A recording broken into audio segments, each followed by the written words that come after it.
So what is this costume that Robin spent 3 entire weekends working on? I never did see the whole thing. The costume is for a character that I've created. His name is Apama. A superhero.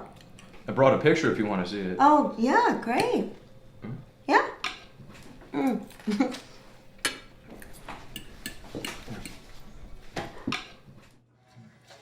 Creepy. I'm not trying to blow it out of the water or anything, but I really think that this character, Apama, could be, let's say, the next icon. He's an icon, you know? No, it's not offensive, it's an homage. Well, how would you do it? I know you're not writing the comic book, but no.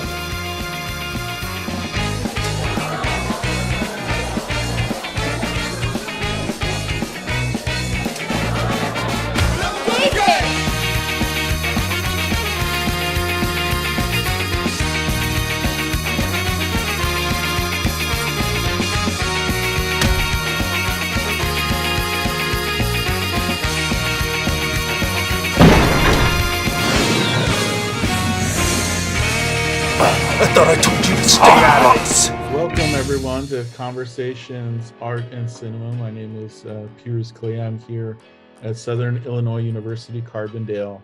And our guest tonight is the incredible director and comic book creator, Ted Sikora. His films include the dark comedy Hero Tomorrow, of which we just saw the trailer, and the feature doc Move On. He is the president of Hero Tomorrow Comics and the creator, writer, letterer of Tap Dance Killer, Punchline and the Vaude-Villains, Bloom, and the creator, co-writer, colorist, letterer of Apama The Undiscovered Animal. Welcome, Ted. It's so great to have you. You are, for me, a genius. And I want to get into Lloyd Kaufman, like we were talking about earlier, but also just sort of this beginning is kind of incredible. Like, to me, when I think of Apama, it reminds me of sort of like Kevin Smith's Clerks, you know, like you have elements of that, and then it's got the whole superhero thing. And so how did it all come about? You know, this person that's a comic book creator, probably very much like yourself. The way it all began, back in college, a friend of mine, Milo Miller, we were, the one day, this is back in the 90s, early 90s. And I was actually wearing a Punisher shirt. He was wearing a Captain America shirt. We were the only two people on campus wearing comic book shirts. So naturally we had to strike up a conversation. And turned out we liked a lot of the same, comics, films, and we were in some TV production classes, and just kind of really hit it off. And sometime after college, we would see a lot of Alejandro Jodorowsky films and David Lynch. We were really into the weird, off the track stuff. So I had been doing I had been in rock bands, and one of our rock projects turned into a musical, which was a weird thing. We wrote a concept album for a rock band. And I should say my brother and I formed this band called Nothing Like Vaudeville. This is a long, windy tale, so I'm going to try to go fast. Well, no, we love these things, especially because all of us, many of us here have been in rock bands or are still in rock bands. Okay. And do comics and movies. So we're with you. We're with you, Ted. We're supporting you. Everything. Okay, cool. Okay. All right, get comfortable then. No, so even before I met Milo, I was doing rock bands, cover bands. I was top 40. But then I wrote this one song called Welcome to the Freak Show, and that spun this whole idea of this surreal 1920s vaudevillain kind of tale about this runaway freak who clashes with this diabolical ringmaster and bizarre mob violence. So the songs, some of them, The Allegiance of Sir Terror, Tap Dance Killer, the Wax Museum. This will come back later down this road. But so we had this rock band, and then my mom finds this ad in the paper that says, "Make money this Halloween. We are," and if at any time my audio gets unintelligible, just let me know, because I hate when a long story's going and all of a sudden it's garbled. Just let me know. So my mom finds this article, "Make money this Halloween with a haunted." They need shows for a haunted festival. She said, "This sounds just like your rock band." I'm like, "Well, all right, I'll call the producer, the promoter," and told him about our band. And I said, I could write, they need like a 15-minute show. I said, I could just write a little script in between like 4 of the songs. We'll just do like a verse chorus of each song. And this will be the story that's kind of hinted at in the concept album. So this was in Canal Fulton, Ohio at Calais Park. And we put it on, and this just went over better than the band ever did. And I just thought, man, let's just turn this whole thing into a musical. So we, spent the next year just, writing more songs. It was a 2-act musical. I talked to a rock venue in Cleveland called Fantasy. Let me get this straight. So you were a band, you were gigging, and then the musical thing of it, like making it into this sort of show of it. Yes. That's what sort of made it big, finally. That's what, so we ended up renting out a theater that hadn't been, a rock venue that really wasn't being used, the Fantasy Theater, for 2 months. They gave me a great deal on it to sort of experiment. We cast it, we rehearsed for a month, and then we put it on for a month. And, it was a nice local story, like the Cleveland Plain Dealer, Cleveland Press. They were picking this up because it was a weird tale. These guys with no theater experience wrote a musical, and here it is, and come on out. So as we were getting our songs kind of published through ASCAP, I was dealing with ASCAP Publishing.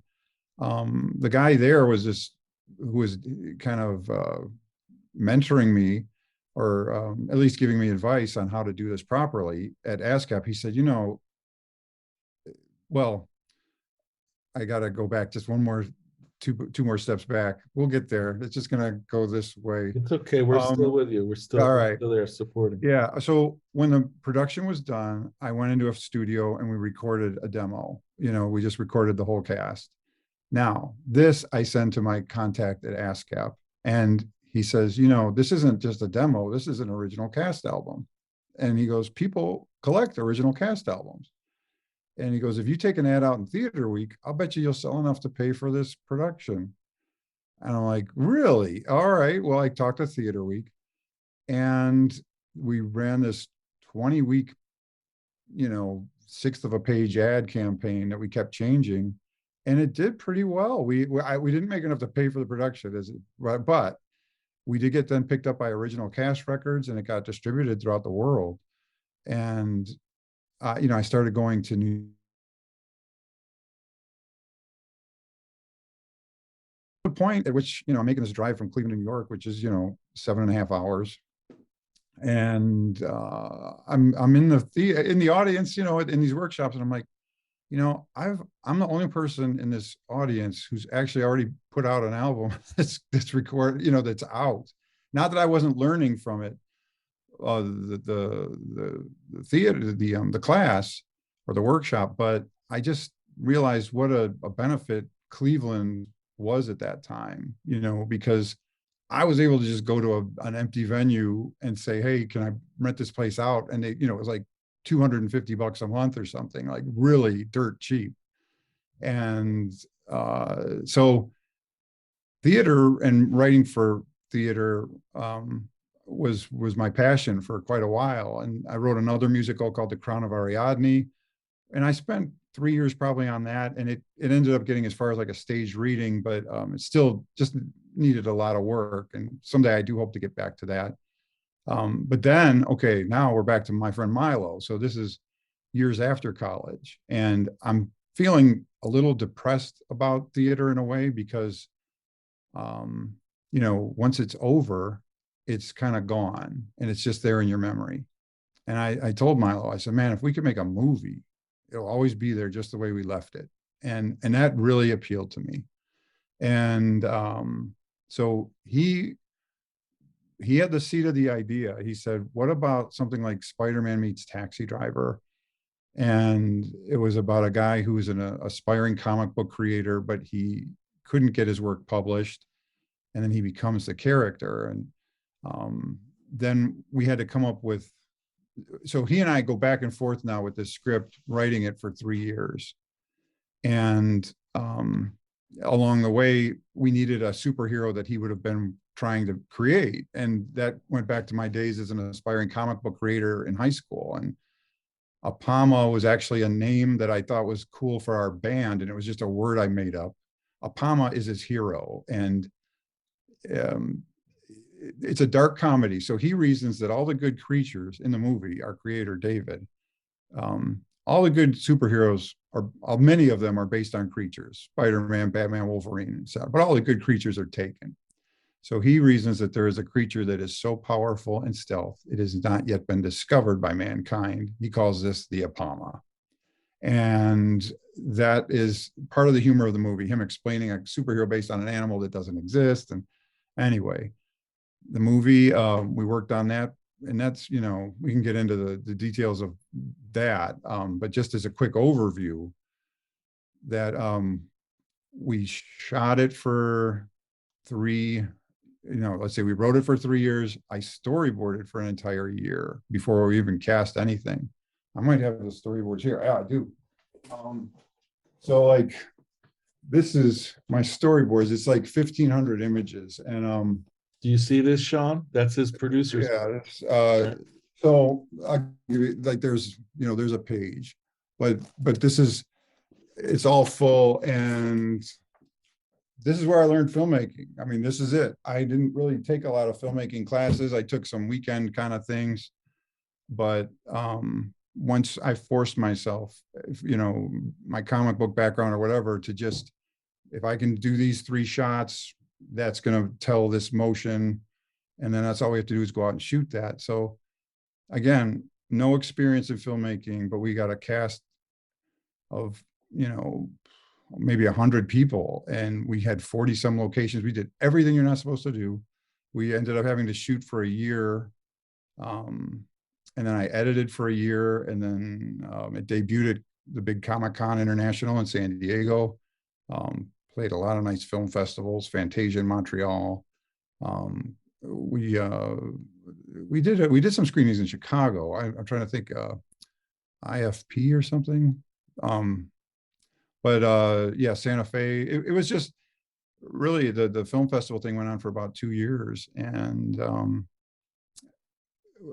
Tony Isabella, creator of Black Lightning, made the suggestion. I do have an Apama book here, by the way. This is Apama. Okay, he said, there's really nothing like Apama in the comic book world, because our creator keeps talking about it. So we decided to do the book that was in his head. This has nothing to do with the movie. This is a brand new start. This is not a comic book creator who wants to be his own character. This is an ice cream truck driver in Cleveland who unlocks the spirit force of the most savage beast mankind has never known, the Apama. So there's like a representation of that creature I was describing. And he becomes, Cleveland's resident superhero. And then the comic book world for us was off and running.